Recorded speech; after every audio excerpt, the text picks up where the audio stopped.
Hello and welcome, or welcome back. My name is Taylor, and today we're doing another video. I don't know. I don't make the rules here, I just turn the camera on and talk. So for today's video, I figured this would be a good time since I unfortunately broke all of my nails pre-wedding, so I had to use gel extensions on my nails. Figured what a better time than to show you how I grow my nails and keep them long and strong while they're little nubs right now. Like my what's in my bag video, before we get into it, I will explain a few things. I have very thin nails naturally. They break easily, they peel, they crack. I've always had nails that are like that. Whereas my sister has nails that are very, very much harder than mine. Must be nice. But you too, if you have thin nails, you too can also grow your nails to be strong. Maybe not necessarily grow them strong, but what we're gonna use kind of helps keep them strong. I've always wanted long nails. Could never really grow them until like this last few years, really last year. My natural nails got extremely long within the last year, and then I got very lazy, stopped doing my methods, and then they all broke. So here we are today. So without further ado, I guess I'll show you a few things that I use and then we will use them.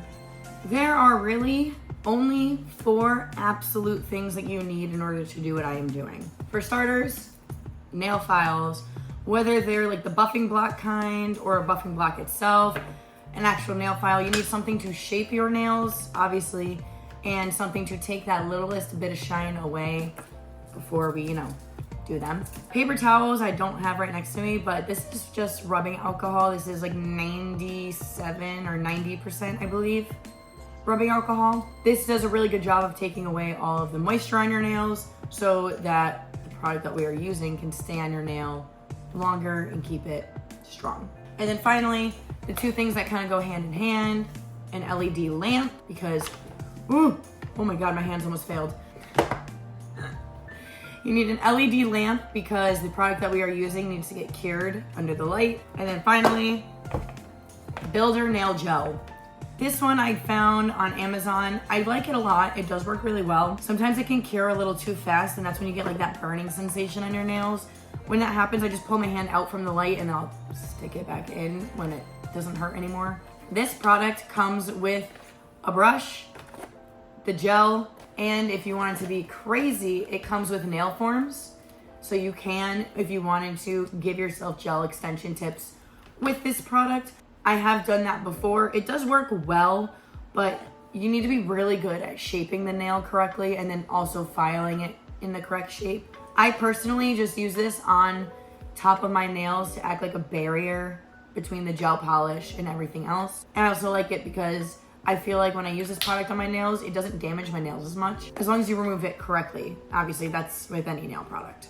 Okay, so at this time, I have filed and prepped my nails, cleaned them with the alcohol. Now we're gonna get into the Builder Gel. This product is super easy to use. It has a pump like this on the top. You literally just, and up it comes. Here we have the brush. Super easy, it comes apart and it has a nice lovely flat tip. Very nice. This works well with just patting it like so and then spreading it. So I'm gonna try my best to stay in frame. I might be able to actually go like this. We'll go like this. So I'm gonna try to hold my hand here as best as I humanly can. So picking some of the Builder Gel up on my nail, I don't even use a primer. This goes right on the raw nail when I get a little bit. So I have like a small dot. Nothing too crazy. And quite literally, I am gonna just plop it. Get the little tail off. Scrape my excess off. And then I wanna just slowly spread it to the cuticle. Right now, I'm just looking to cover the surface. We're not looking for prettiness. Voila, one is done. Again, we're just patting.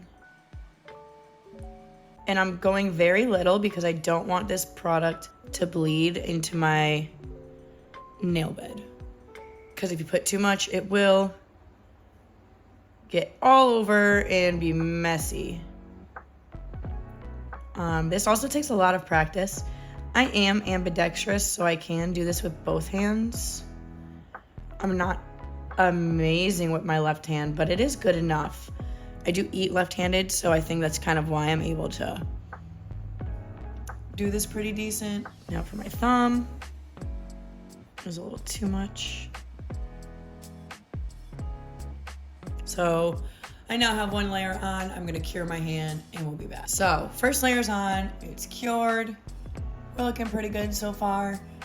This is the next layer. This is still sticky, by the way. I like to stay sticky until I'm 100% done. Layer 2, you want to kind of keep it a little thin, but you do want to build it up. So yeah, I'm pushing it towards my cuticle, trying to not get it on my skin. I think I just got a little bit though. Yeah, I did. Then I wrapped my tip.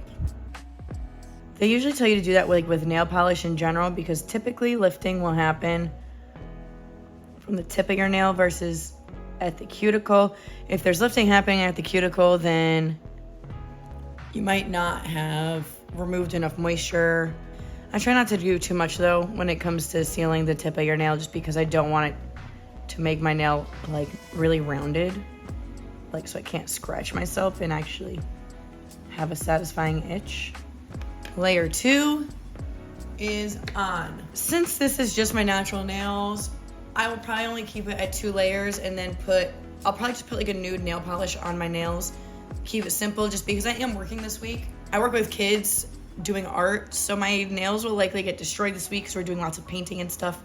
So I'm probably gonna keep them simple, but from here I will cure this and then paint them, and we will do that now. So now we are fully cured. I'm just gonna take my rubbing alcohol. I got this little pump situation. I got this at Dollar Tree. It works really well, and I just refill it from my big bottle, so I don't have to keep my big bottle with all my nail stuff. I'm just gonna wipe off the sticky layer. Make sure it's nice and good. So now we are ready to paint. So as I'm editing this, I realized I didn't mention that at this point you could have stopped. You don't have to keep going if you don't want to. The painting of the nails is completely optional. I just do that because you basically already get practice painting your nails, putting the builder gel on. You might as well take the extra 10 minutes it takes to paint them, at least one color. So that is what I did, but you don't have to do that. So you could have stopped, but if you want to watch me paint my nails, please continue watching. And also, please subscribe. I don't know. So as for base gels and stuff like that, right now I'm just using what I have. It's just the Beetles Foundation Base Gel. It works pretty well. I don't mind it. I don't hate it. For the top coat, I have a few different ones. Today I'm just going to use this one. The Red Carpet Instachrome Gel Step 1 and 2 No Wipe Gel Top Coat. I like this because I don't have to wipe it off when I'm done with my nails. I can just go. Not that I don't mind wiping my nails, but there's nothing more than more annoying than that sticky feeling on your nails. And I hate it.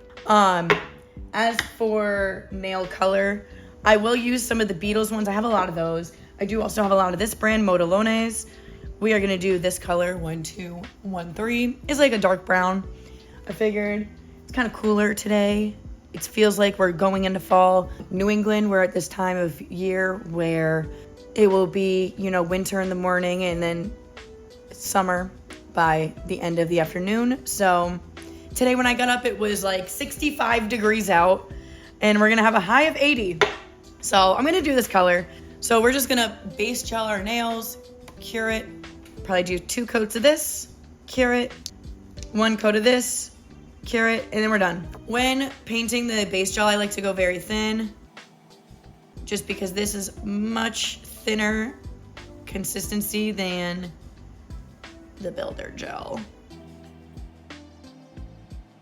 I will have to say, painting my nails is impossible on camera. Okay, so I just finished this hand off camera because Mark called me while I was literally doing the base gel for this hand.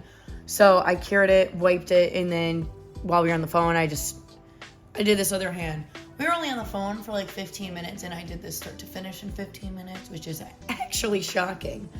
I guess when you streamline your process, you can actually do it kind of faster. So now I'm going to go on to the paint. So this is that color with 2 coats on. It makes like a nice chocolatey brown. Hopefully we stay in focus and in frame. I'm not even gonna lift my hand up because I wanna make sure you actually see this. So I'm gonna go very carefully.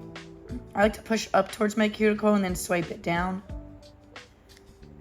with very thin coats because I'd rather go over it more than once if necessary.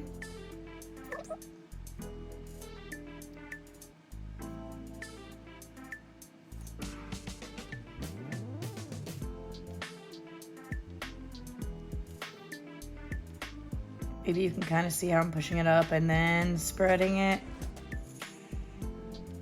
This one I kind of let it bleed into my cuticle a little bit. I try to fix this before I cure because it's a little bit harder to remove after. And I like to take my time with this because the slower you go, the more control you have. And it's not like traditional nail polish where it'll just come off of your skin like in the shower. I've noticed like gel, it takes more than just a hot shower to remove it once it's been cured on your skin. So now we have our 1 layer on, gonna cure it. So here you can see, this is just 1 layer. It might not look that bad on camera. It's hard for me to tell where I'm sitting. But in person, it is very streaky. It's not amazing. So we're gonna do coat number 2, cure it. We'll do the top coat and then we're finally done.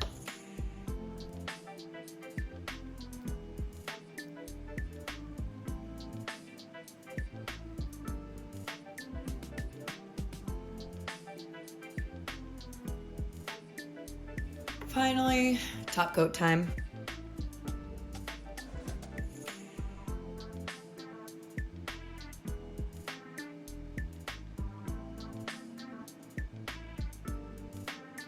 So now that the nails are done, as for upkeep, I try to wait as long as possible before I give myself a fill.